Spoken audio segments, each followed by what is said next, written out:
I'm ripping all this shit out again. For the first time, for the last time. I don't know why. Somebody don't know how to wire shit. But, you know, gives me something to do. In the midst of having nothing to do.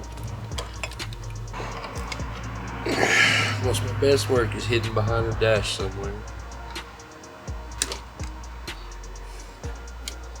But it's alright. Somewhere, someday, somewhere, somebody's gonna lay under their damn dash. They'll be like, holy shit, look at this. That's f***ing bad. That's badass. And I'll never hear it. One bad thing about this is where you hit your head and you scrape your shoulder and all kinds of shit. Just trying to get in here in certain spots. Right now I'm just marking out my seam allowance, which the end of that chalk right there is 3/8. That's a little trick. So I marked my line where I want the seam to be, and then I'm using the chalk to mark my seam allowance and where to kind of cut and border so everything will match up and hopefully flow into there and into there. And now I'm gonna sew to that border, hopefully. Let's see here, get it started. All right, about there. And go.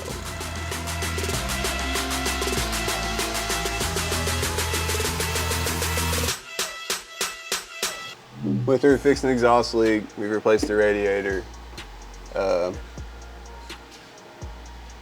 Fixed some windows on it. The regulators were bad.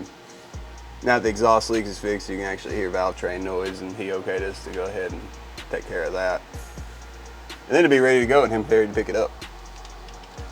So more or less, you're trying to find zero lash, which zero lash is you tighten it up until you're turning it and you get resistance on it. That's zero, it's made contact. And then all the small block guys, the old dudes, everything, they all argue how much tension preload you're supposed to set on them, because you find zero lash and then you do your preload. I always do a quarter of a turn. That was just the way I was taught. Some people do a half turn. Everybody, for some reason, has their own thing on doing it. I do a quarter, it works for me. Hear me out. I'm gonna move this away from my neck. And I don't know, where do most people usually cut this? Yo, what? Oh no, that's good. Okay. Dope. Okay, so basically, Glenn is about to re-clear this, and I'm gonna go back to the ramp side instead of working on this.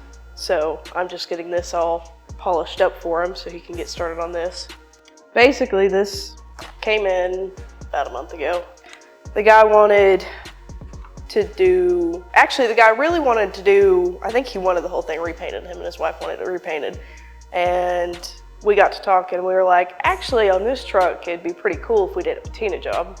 So we talked to him about it and kind of told him where our ideas were and stuff like that. And he was like, well, we can try it. And if we don't like it, we'll either sell it or we'll actually go through with really painting it. So Glenn and I mixed up some paint. We kind of went over a couple of these details here. And this truck has been repainted like 4 or 5 times, different colors. It was originally yellow, I think, and then there's some blue paint underneath here. There's like 3 coats of red. So a lot of this red here is actually paint that somebody else had done. And we just kind of went through on that and turned the original truck's paint job into patina. And then some of the places that we ended up having to body work, we just went ahead and put our own paint on there to make it more of a patina job. We did the front first. He really liked that, so that's what we're doing with the rest of it. So basically I've been taping all day and sanding it down with 800, and now I'm waxing, greasing it off, and we're gonna get it clear today. So we'll see how that goes.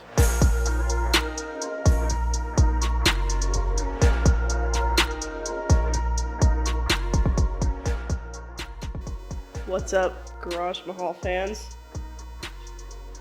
Okay, anyway. Basically, update from yesterday. We have put everything back on the vehicle. Our mirrors are back in place. We've got emblems and tail lights put back in. And Glenn cleared this thing yesterday, and we've been wet sanding and buffing the hood just to make sure it's just as shiny as the rest of the vehicle. So, but Glenn laid this on pretty smooth. It's doesn't really need a whole lot of cutting and buffing, but we just decided we wanted the hood to really shine up here, so we decided to do it. And basically, yeah, here's our latest patina clear job.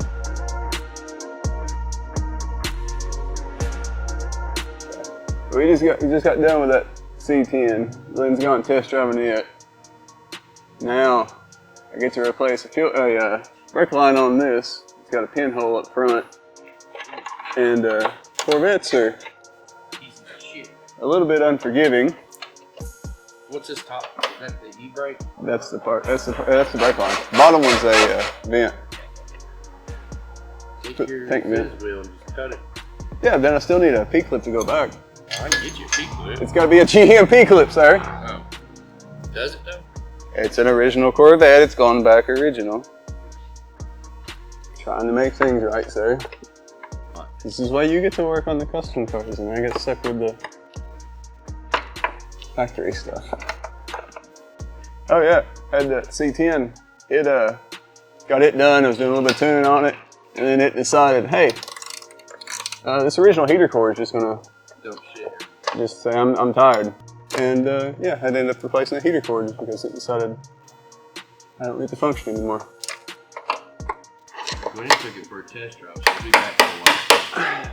You get more shit. No, he'll be tired of that. Well, Glenn will be back. I'm surprised he actually took it to lunch because that clutch is You don't want him driving 5-speed. well, that clutch in that truck's a whole clutch too. A whole clutch, not half a clutch. Mm-mm. You get the old guys talking about a truck having a log truck clutch. That's what that thing's got in it. No reason for it having that much pressure of a tension on a pressure plate, but it do. Stage 62 race clutch. So, sometimes the boss has to do everything. Yes, it does.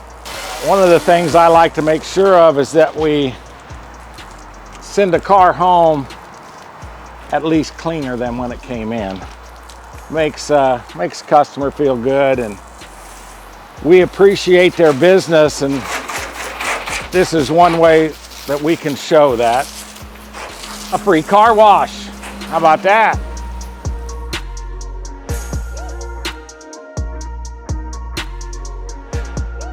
You don't get to see them in a 350 4-speed very often.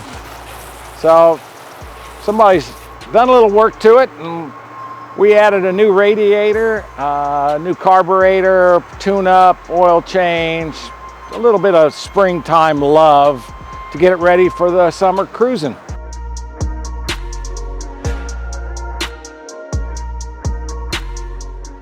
Two long bed Chevrolet pickup trucks, both kind of red.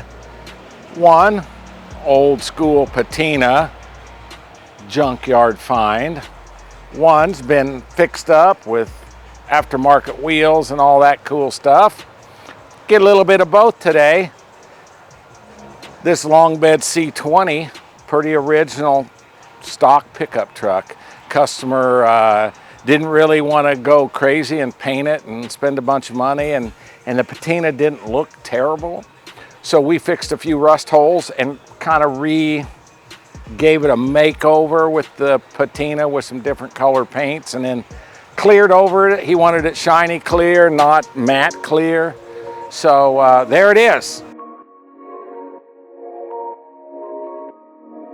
Well, it's been a week, folks, that's for sure. Very busy, cars in and out, lots of new ideas coming, got some new projects coming.